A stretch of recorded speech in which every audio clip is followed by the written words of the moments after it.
The number one key principle to success in fitness. Let's talk about it. So, welcome. My name is Isaac Wilkins. I've been a trainer, coach for over 20 years, if this is your first time viewing. And this is the second video of my series, Project Cobbler's Kid.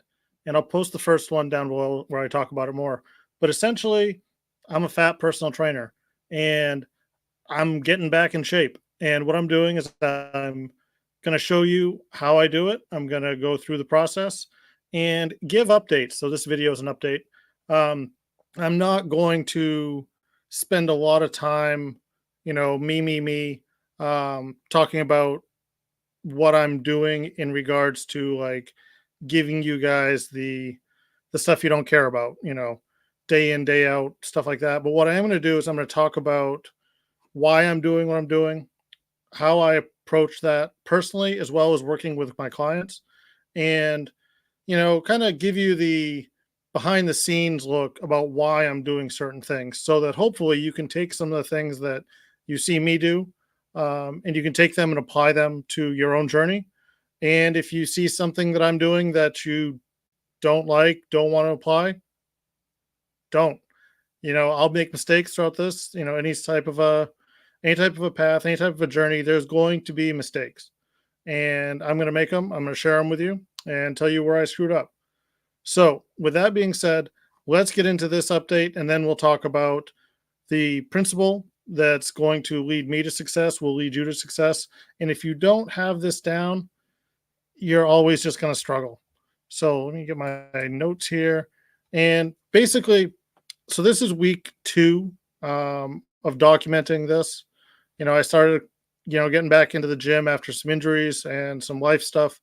Started couple weeks before that, but for the sake of this series, we're calling this week 2, and this is a Friday, so I'm kind of at the tail end of the week. Basically, the big key early on, like I talked about in the first video, is just getting consistency back, just getting back in motion, just getting back back in the gym, just getting the nutrition back in line, stuff like that.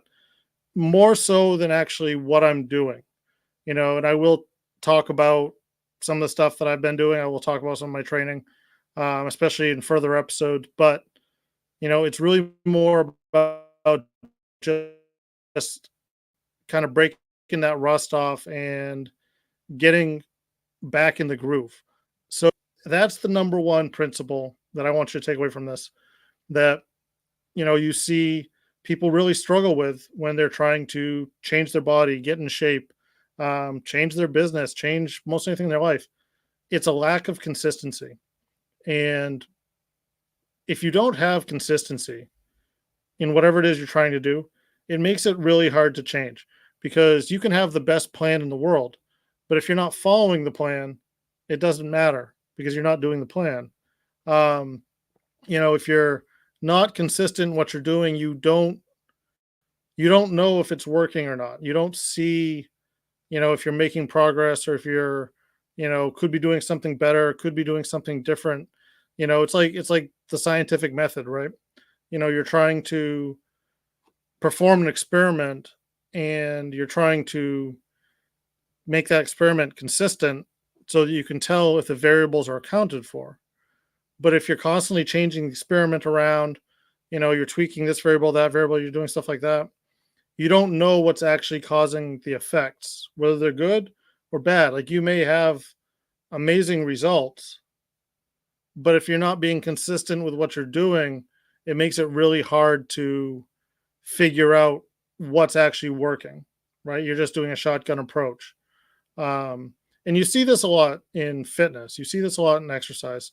So people either will just start doing everything and they'll dive all in, and they'll join a gym and they'll start hiking and they'll start rock climbing and they'll join a soccer league and they'll do all kinds of stuff. That often works at first because you're going from doing nothing to doing something, but then you start to stall, and when you start to stall, you don't really know where to make the adjustments.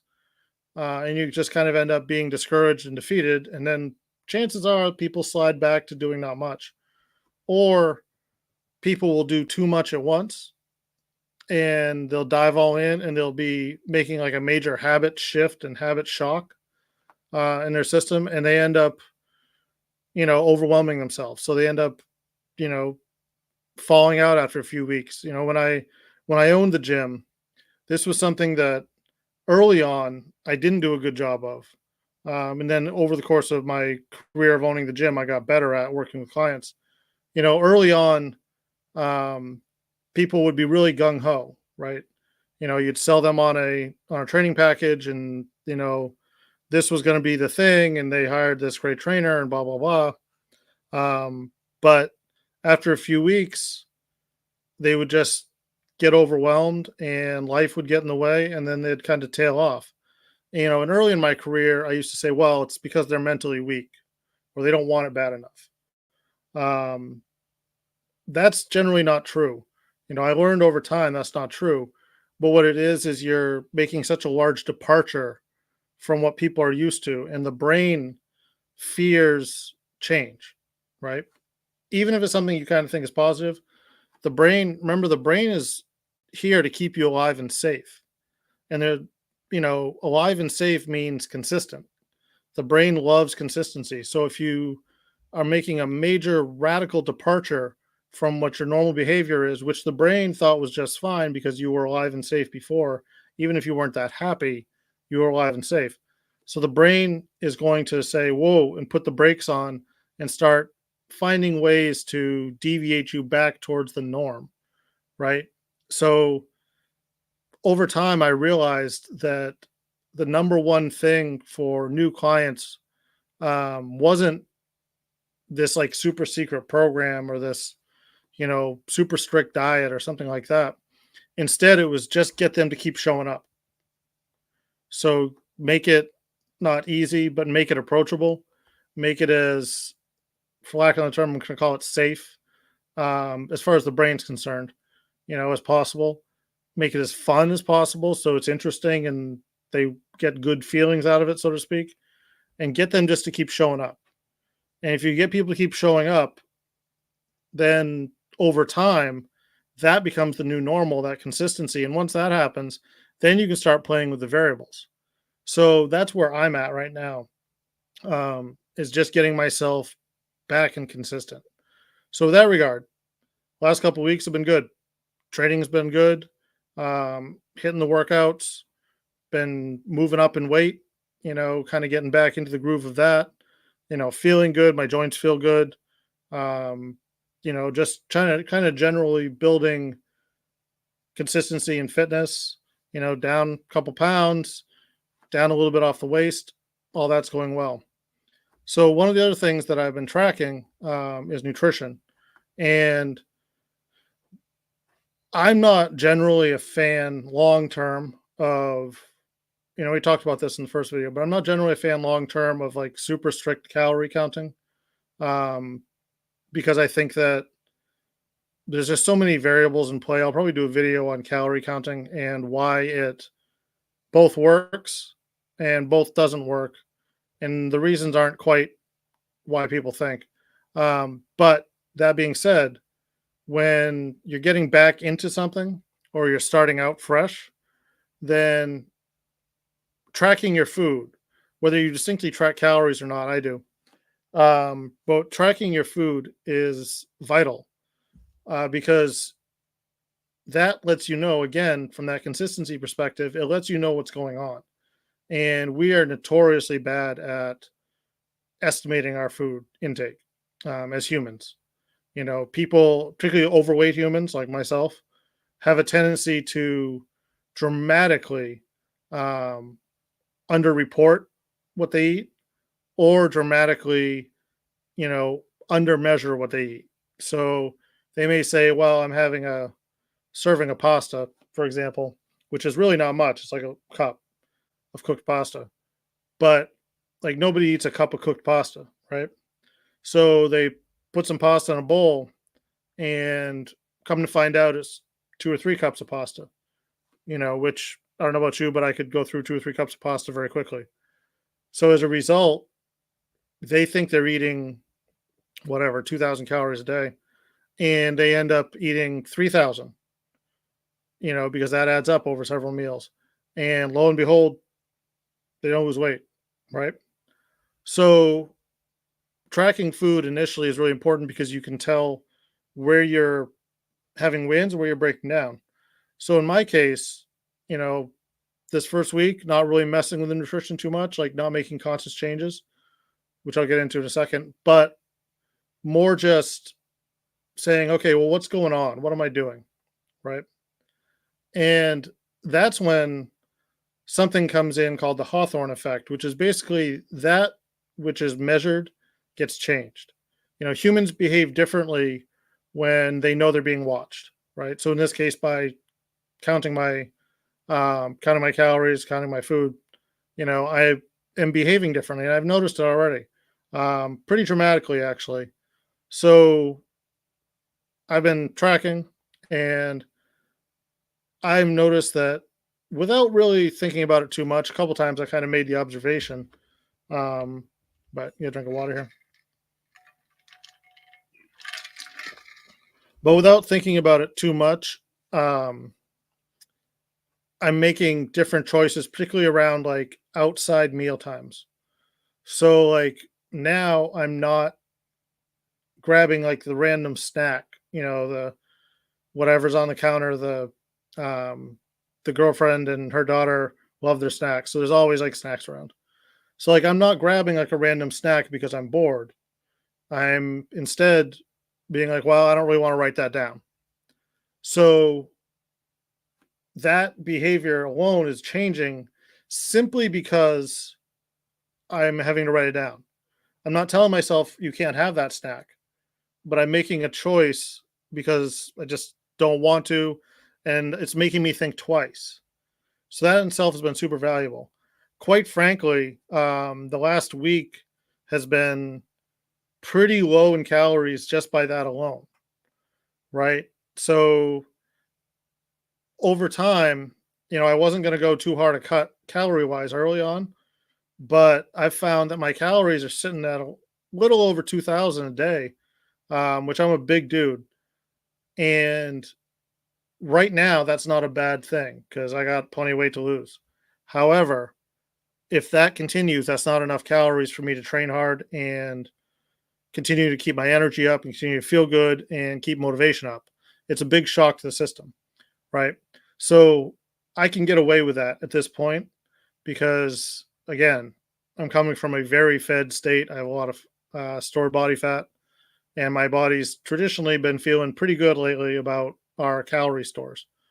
So it's not a big deal, but it is something I got to start paying attention to because if that keeps dipping too low, then my body's going to kind of freak out. My brain's going to kind of freak out, and I'm going to find myself with cravings and stuff like that that are going to like throw me off, as well as I just won't have the energy to train hard, which right now training for me is more important than like hard dieting. So that's again something I got to keep aware of. I may have to actually intentionally bump that up a little bit, and shoot for more like 2,400, 2,500, 2,600, which would still be a deficit for me at my size, just to keep myself from kind of that little bit of mental crash. But we'll kind of see over the course of a week or two here. Plus, it doesn't give me a lot of room to go. So if I reach the point where I kind of get stalled out on that caloric intake, my energy comes down, then I can't cut much lower than that because then I'll definitely be into the losing muscle category. I don't want that. So the Hawthorne effect is kind of full blown going on for me, and it's been really interesting to kind of see. And in general, it's a good thing. It just gives me something to think about. Same thing with nutrition displacement, right? So because I'm kind of tracking my food, it's making me want to like write down better things. I have just as much ego about this as everybody else. Um, and so I've been kind of eating a few more vegetables, eating a few less desserts, that type of thing. So what's happening there, but I'm not really feeling particularly hungry, even though I'm training more. But what that's meant is that eating more vegetables, more fibrous foods, more whole protein, stuff like that has made me feel more full, which is a great thing. But that's pushed out some of the negative foods. So if that's something that you're in the process of trying to reduce the amount of foods that are kind of maybe non-compliant, that's something to think about, and that's something we do with clients a lot at Relentless. Is we work on saying, okay, well, let's not necessarily limit or attack the food that you're trying to avoid, but let's put in more good food, and you'll feel less hungry. You'll feel less of a desire for the negative food. So nutrition displacement's a thing. So the next thing I've been doing is, I've had a walking habit, outdoor cardio habit for over 5 years now. And I think I talked about it in the first video. Every day going outside and doing something, whether it's just a simple walk or whatever. Sometimes it's far, sometimes it's long, right? But I've been like, okay, well, I sit a lot more than I used to now that I work from home. I coach from home. When I owned the gym, I was on my feet at the gym all the time. Now, left to my own devices, if I'm not careful, you know, I'll finish a day before my walk with like 3,000 steps, right? Maybe even less. Um, so I was like, you know what? Why don't I get out in the morning, just do a little something, little walk, you know, help clear the head, more mental stuff for me. I always feel better when I'm walking and think better when I'm walking, but more mental stuff than physical per se. But you know what? Let's get out there, do a mile, whatever, just get something going, and let's do it before 9 a.m. So I started doing that, right? And today was day 5 because I started on Monday. I noticed something interesting, and I made a comment about this to my email list, which if you want to get on my email, get more updates about this, as well as general fitness, nutrition, and particularly habits and mindset stuff, then there'll be a link in the description. Check that out there. Anyway, but so I emailed my list about this yesterday. You know, I start my day at about 9 a.m., right? That's when I sit down at the laptop. And in the morning, I've got kind of a handful of things I do, handful of things that Kara does, stuff like that. So, we kind of have like not busy mornings, but kind of busy mornings. But so that getting out and getting that walk in before 9, you know, there's a timeline there, time limit. And yesterday we had just a bunch of stuff going on that we had to take care of, right? So there's running around the morning before work. And I was watching the clock. I noticed like 8:36, 8:48 maybe, 8:52. And I was like, shit, I haven't gotten out there yet. So I started getting a little, I use this term very loosely, but I started getting a little anxious about it. I started getting a little like, apprehensive, and that's a great sign for me. And I got 8:52 is when I got out, got the shoes on, got out there for reference. But that to me already shows that I'm starting to establish this morning habit, because think about the habit loop, right? So your habit loop, the way your body creates a habit is you have a cue, right? Something sets it off. So in my case, it's getting closer to 9. The craving, I want to do the thing, right? Whatever it is. Like if you put your shoes on, for example, you are almost automatically going to tie your shoes, unless you're one of the kids these days that doesn't tie their shoes. But if you're an adult who has normal shoes, you put your shoes on, and then you automatically go right into tying your shoes, right? Because your cue is putting your shoes on, and then you get a craving to tie your shoes. You don't even notice it because it happens so fast, but you get a craving. And then do the action, and then your reward is, in that case, tied shoes. You're ready to go do the thing. You've checked that mental box, right? So in my case, the cue was the clock going and like being up in the morning. My craving was to go do that walk, and until I did that, I wasn't going to get the reward of checking it off the list and feeling better about doing it. when you are starting a habit, pay attention to when you start getting nervous about not doing it, because that's your brain telling you that it's starting to get in the groove of doing this thing. And to deviate from that is going to be like, you know, jumping out of a tire rut, jumping out of a groove. You get uncomfortable, right? And that's a positive thing.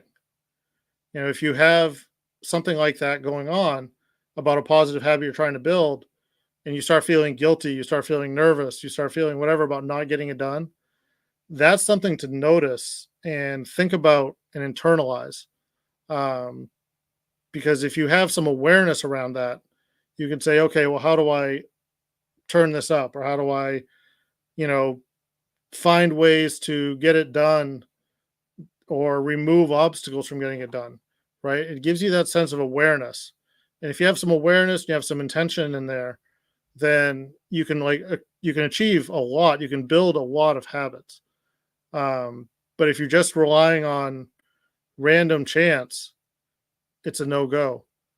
And then the big thing is when you get it done, right? And this is hard for me, and it's hard for a lot of my male clients. Um, Give yourself a little celebration, right? And it doesn't. Some people go all in, like particularly female clients, because they're just generally more free to express themselves. They'll do a little dance or whatever, whatever makes them feel good, But as a dude, we have a tendency to be super stoic and not give any celebration. But give yourself like a little mental or even physical, like, fist pump. Like, give yourself a little bit of something to celebrate, because habits and your brain's behaviors are not rooted in logic, they're rooted in emotion, right? A lower and deeper type of communication. So if you do things entirely without any emotion, memory is stored largely in emotion, for example. If there's no emotion going on, stuff kind of flows in and out, right? But if you get emotion, then that information gets anchored to something. So if you do a habit that you want to do, you achieve something you want to achieve, even if it's something very small, give yourself that, like, yeah, I did it another day.